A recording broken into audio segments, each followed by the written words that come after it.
एक सवाल ये है कि जैसे जो क्या मैं ऐसा फील कर पा रहा था कि एक इंटरनेशनल प्रोजेक्ट बनाने का या इसको पैन इंडिया बनाने का या पैन वर्ल्ड या सक्सेसफुल प्रोजेक्ट बनाने का एक स्लाइट प्रेशर था, जिसकी वजह से मतलब कुछ एक कहता है ना इंडियन जो आप बता रहे हो ना, इंडियन स्टोरीज हाँ जिसमें हाँ। हमको कोई ग्लोबल एलिमेंट्स को डालने की जरूरत नहीं है इसको एक पैकेज बनाने के लिए, क्या उसका स्लाइट प्रेशर था या बिल्कुल नहीं था?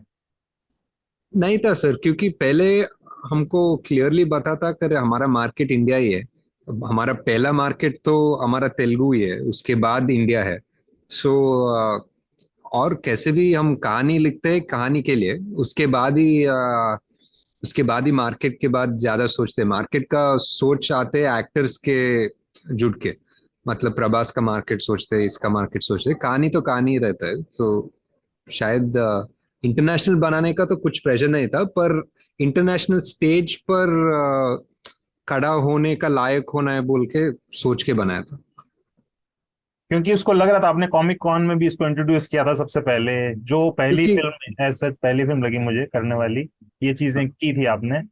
हाँ, क्योंकि क्योंकि वो जो पहले क्वेश्चन था ना, क्योंकि वो हमने ये स्पाइडरमैन या हल्क को एक्सेप्ट किया, तो थियोरेटिकली वो भी हमारा सुपर हीरोज का एक्सेप्ट एक्सेप्ट करना है ना। सो क्योंकि हम उसको बिजनेस दे रहे हैं, वो भी हमको बिजनेस देना चाहिए। तो इसलिए वहां जाकर रिलीज किया वो टीजर। जैसे डिस्टोपिया का जो एलिमेंट है इसके अंदर, डिस्टोपिया को मतलब अपन ने चिल्ड्रन ऑफ मैन में देखा है, ब्लेड रनर में देखा है, ड्यून में देखा है, मैड मैक्स अमेजिंग अभी जो फिल्म आई थी उसमें देखा है। डिस्टोपिया इंडियन स्टोरीज में डिस्टोपिया एज सच कॉन्सेप्ट नहीं है। तो क्या हाँ वो एक ग्लोबल एलिमेंट था, या आपको लगता है कि वो एक ऑर्गेनिक आंसर था आपकी स्टोरी का कि फ्यूचर में ऐसा ऐसा ऐसा होगा? जैसा नदी सूख गई है जहाँ स्टे सेट है कहानी, वो खड्डा हाँ। सा है, नदी की जगह एक बड़ी सी दरार सी नजर आती है।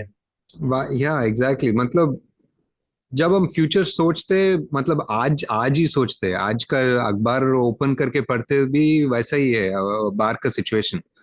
मतलब समर में ऐसा है, पोल्यूशन ऐसा है, फर्टिलिटी का प्रॉब्लम है देश भर। सो ऑलरेडी ऑलरेडी कलयुग का बहुत टिक मार्क्स तो हो गया इसी 2024 में ही।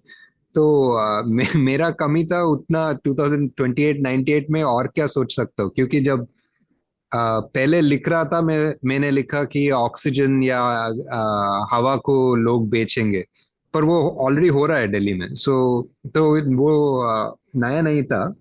और जो भी कलयुग के बारे में लिखा हुआ है ना हमारे इतिहासों में या पुराणों में, वो ऑलरेडी डिस्क्राइब किया ऐसा ही होगा वर्ल्ड बोल के, ऐसा ही होगा सोसाइटी। तो उनके बेस्ड करके उसको, मतलब डिस्टोपिया डिस्टोपिया का टैग लगा के हो गया, पर वो ऑलरेडी हमारे पुराणों में है।